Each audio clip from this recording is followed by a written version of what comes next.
Je vais vous parler d'un livre, L'orgasme au masculin, qui a été publié en 80, mais qui reste toujours d'actualité, voire même plus.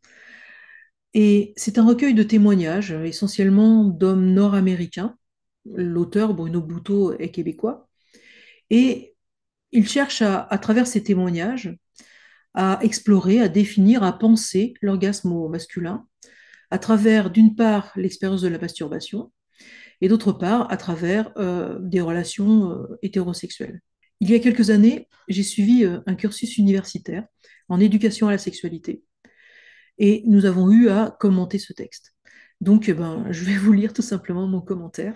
Comme c'est un recueil de témoignages, il y a beaucoup de citations et par souci de clarté, j'écrirai les phrases qui sont des citations. Globalement, ces textes traduisent le cheminement qui a conduit ces hommes vers une jouissance plus relationnelle et donc plus orgasmique. Il dénonce le fait que les stéréotypes, notamment la conception de la virilité et le rôle du masculin dans la relation sexuelle, induisent des croyances. Par exemple, l'homme détient la responsabilité de la relation sexuelle, qui entraîne des comportements, le contrôle, qui entravent les capacités d'abandon des hommes, la réciprocité des gestes du plaisir et la dimension relationnelle de l'hétérosexualité. Ils affirment qu'une déconstruction de ces stéréotypes est une étape nécessaire à la libération d'une sensualité et d'une jouissance pour beaucoup d'hommes encore insoupçonnés. Alors je vais commencer par parler de ces stéréotypes et puis ensuite on verra les antidotes euh, aux stéréotypes. Le premier, c'est la virilité.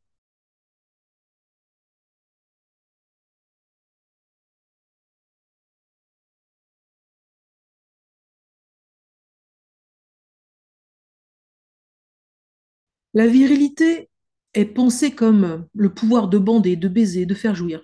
Elle est liée à l'idée de puissance sexuelle. Un état d'érection interminable procure ce sentiment de puissance. La virilité se doit d'être triomphante. Prouver sa virilité constitue un devoir, notamment par la prise en charge de la responsabilité du rapport sexuel. Cette obligation n'est pas toujours ressentie positivement. Ces représentations peuvent inspirer une attitude consommatrice. Je drague jusqu'à ce que je trouve la fille avec qui décharger ce trop-plein de puissance.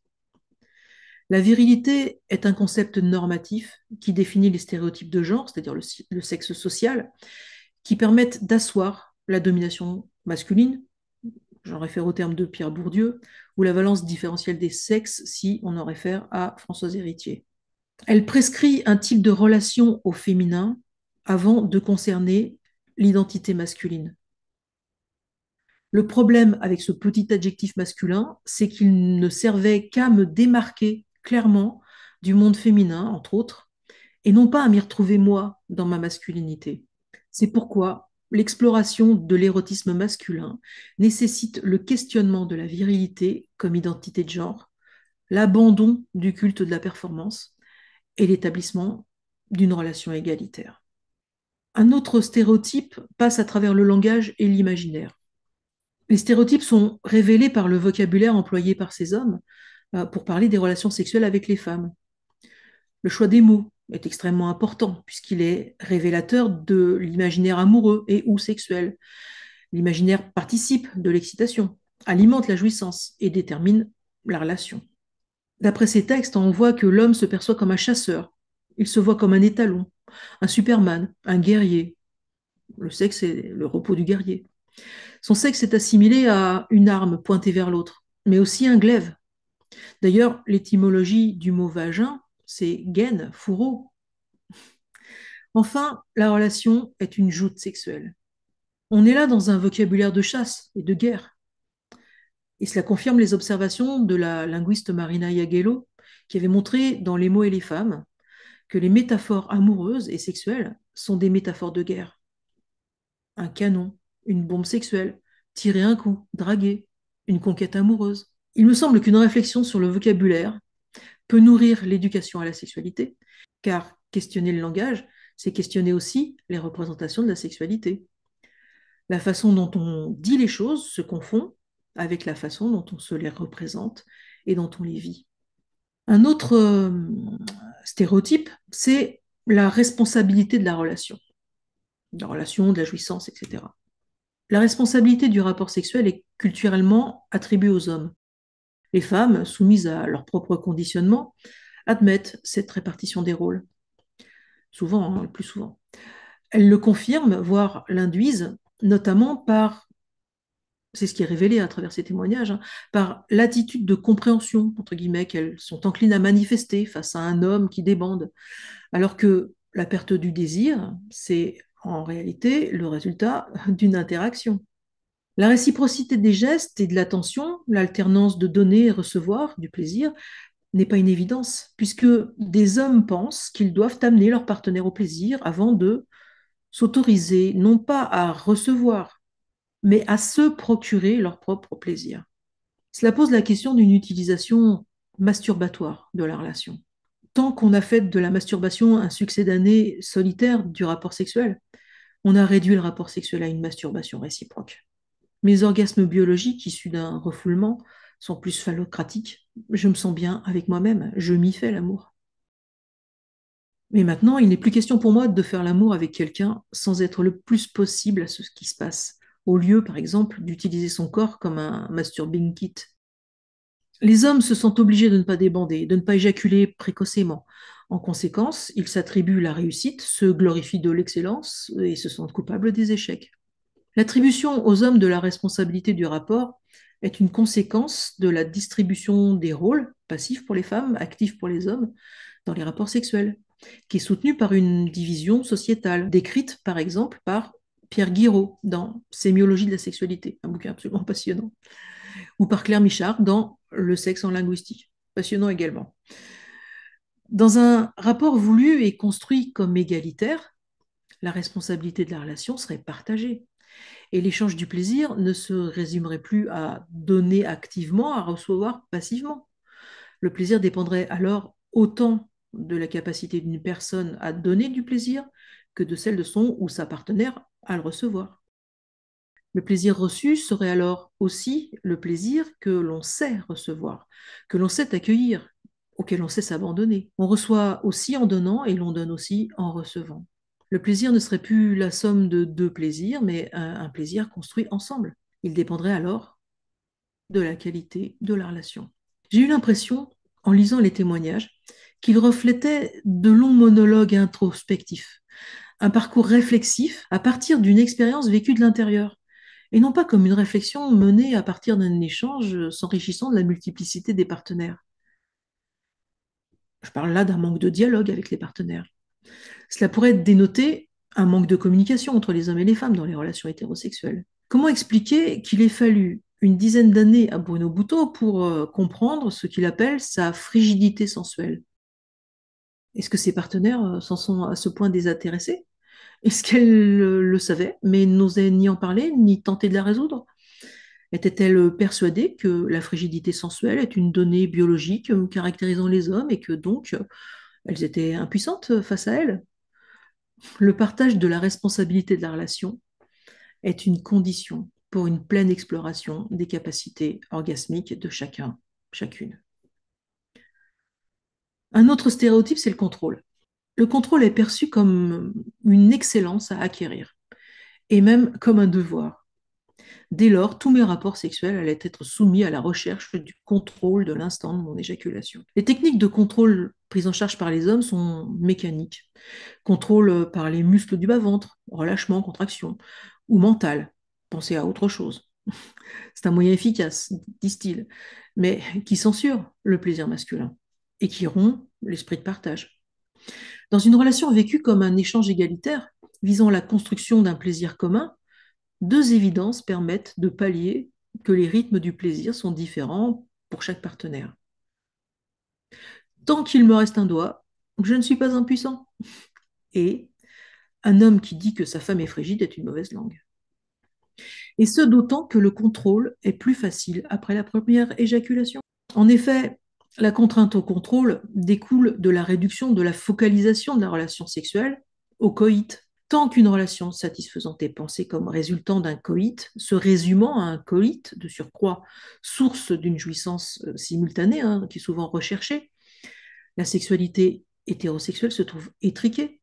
dépendante du contrôle de l'érection et de l'éjaculation, et soutient l'attribution de la responsabilité de la jouissance à l'homme.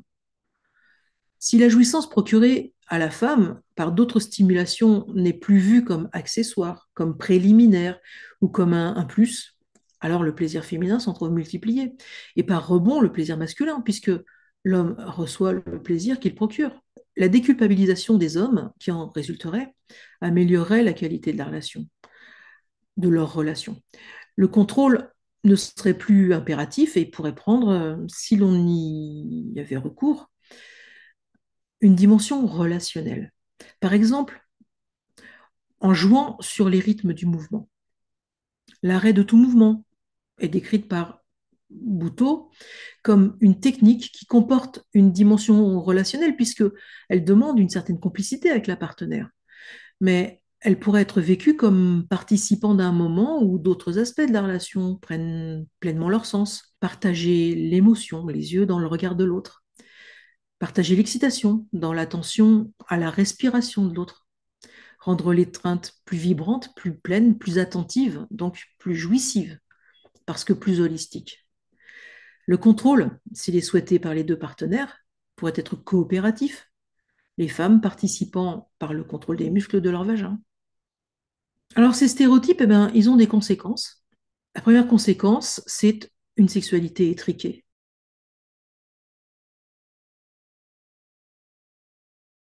À cause des stéréotypes, la sexualité des hommes comme des femmes a été réduite à sa plus simple expression. Elle a été restreinte à un modèle sommaire de jouissance pour lui comme pour elle. La sensualité masculine a été inhibée et la sexualité souvent réduite à la génitalité.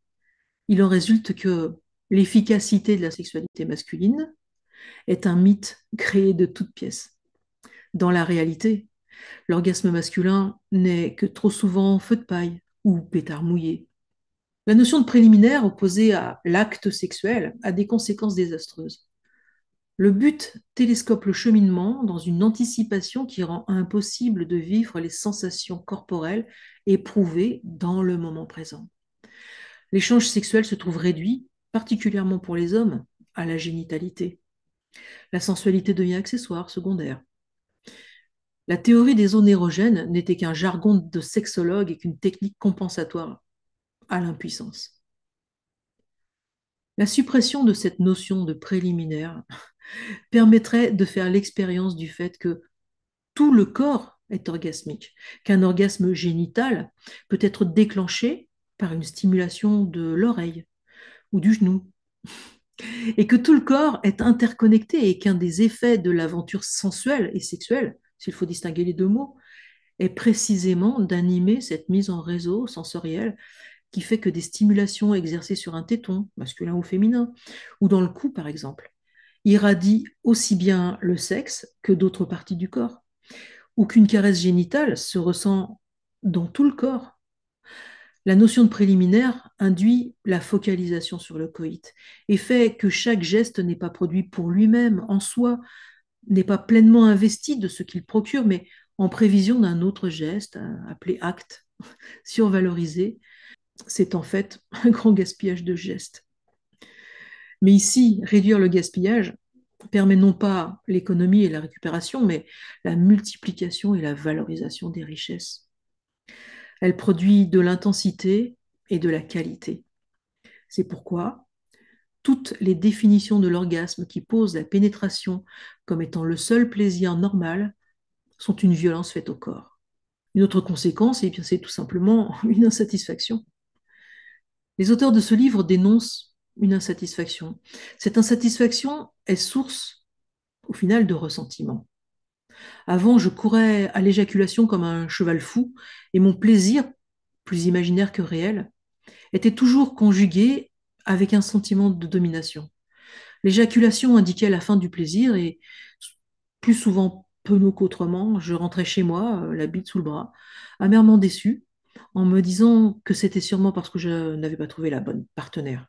Filles sont pas assez cochonnes. Et d'une femme à l'autre, je devenais misogyne. La notion de guerre des sexes ne lasse pas d'étonner. Si la sexualité incarne l'expression faire l'amour Comment expliquer qu'une guerre des sexes y survive? L'hétérosocialité et l'hétérosexualité, telles qu'elles sont définies culturellement, sont fondamentalement inégalitaires. Et bien sûr, cette inégalité s'invite au lit. C'est pourquoi il est essentiel de travailler à la construction de rapports égalitaires entre hommes et femmes, si l'on veut une sexualité satisfaisante. Ce qui ne coïncide pas exclusivement avec des revendications féministes, hein, particulièrement dans la forme à donner. La proposition d'une collaboration et l'attention à la symétrie sont plus efficaces que la récrimination et la censure. Par exemple, lorsque l'on travaille avec des adolescents sur la notion de consentement, il est essentiel de ne pas le faire à partir du stéréotype selon lequel l'homme propose, la femme dispose, mais de toujours symétriser les questions. Comment sait-on qu'une fille ou un garçon est consentant? Est-ce qu'un garçon ou une fille a le droit de changer d'avis?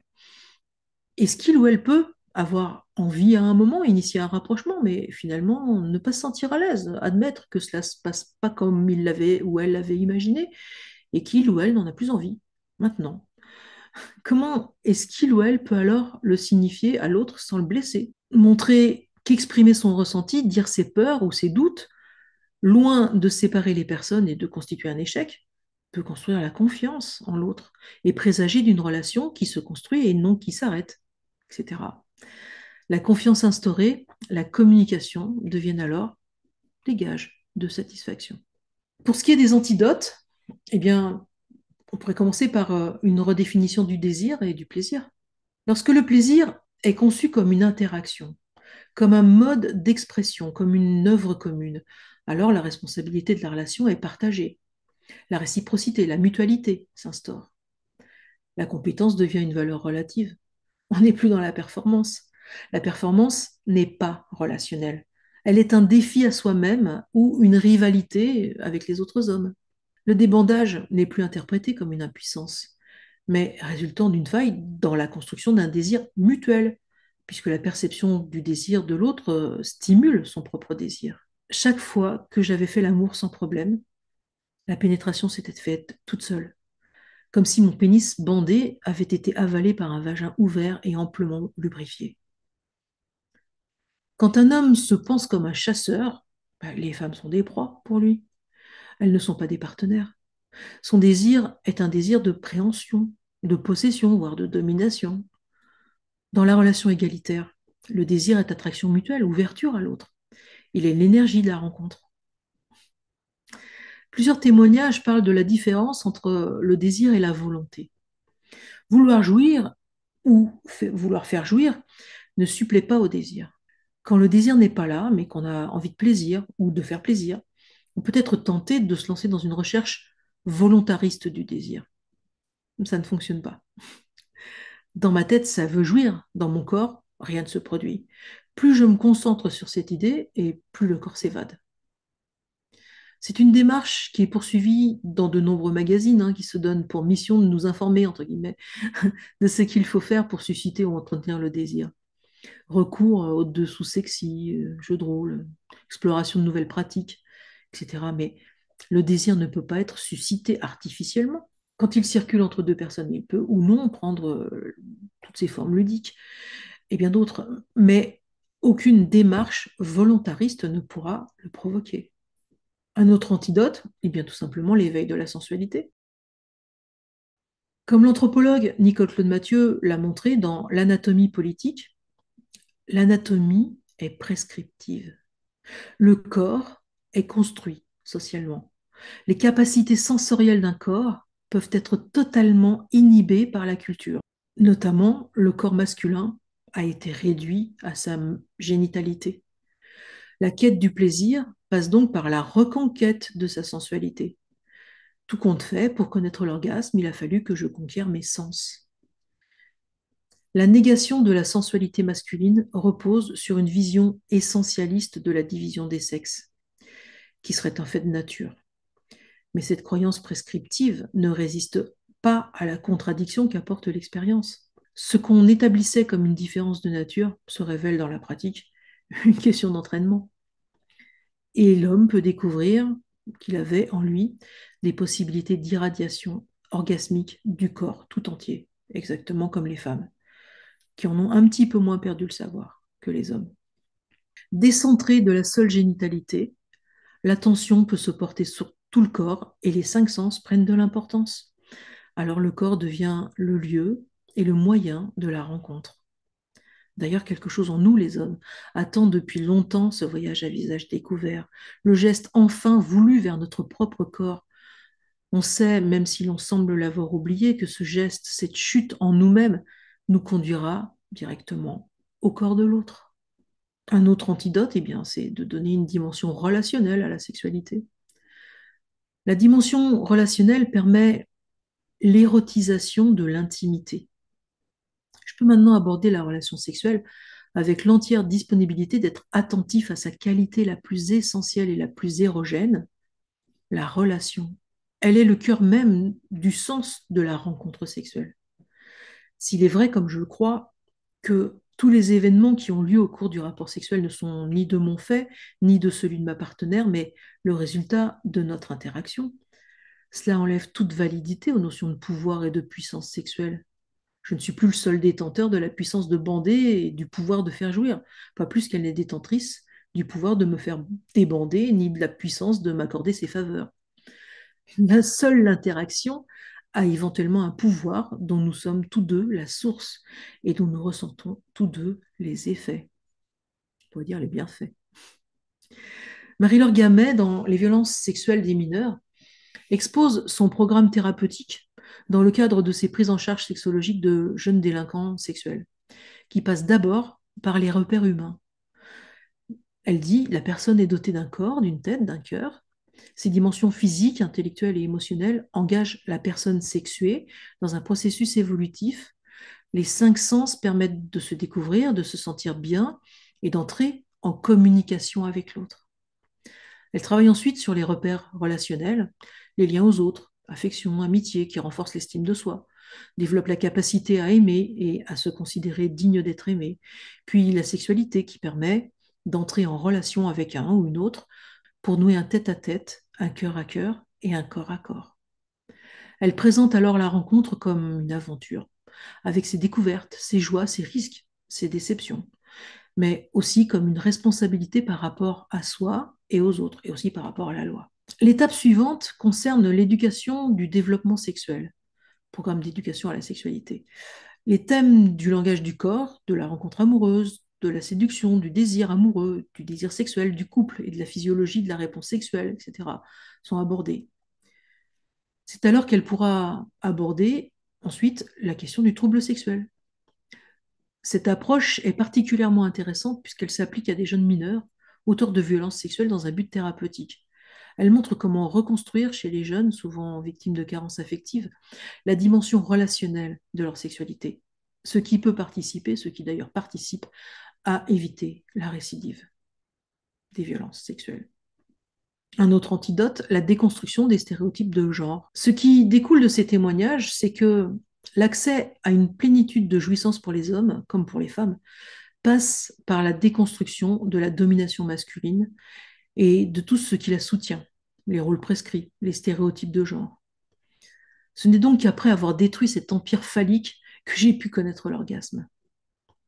Cette déconstruction doit nécessairement participer de l'éducation à la sexualité. Alors là, il est important de connaître la différence entre l'orgaste et l'orgasme. Savoir que l'éjaculation n'est pas nécessairement associée à un orgasme et qu'on peut avoir des orgasmes sans éjaculation ou des éjaculations sans orgasme.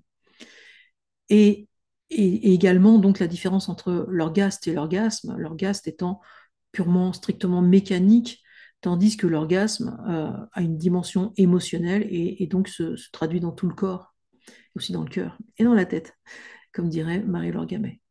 Pour changer profondément les mentalités résultant d'une société patriarcale, organisant la hiérarchie des sexes, il est nécessaire de ne pas se limiter à lutter contre le sexisme, mais aussi de comprendre et de donner à voir qu'elle cause du tort aux hommes, en les limitant, en censurant en eux leur potentialité de jouissance et d'épanouissement. Le féminisme est un humanisme.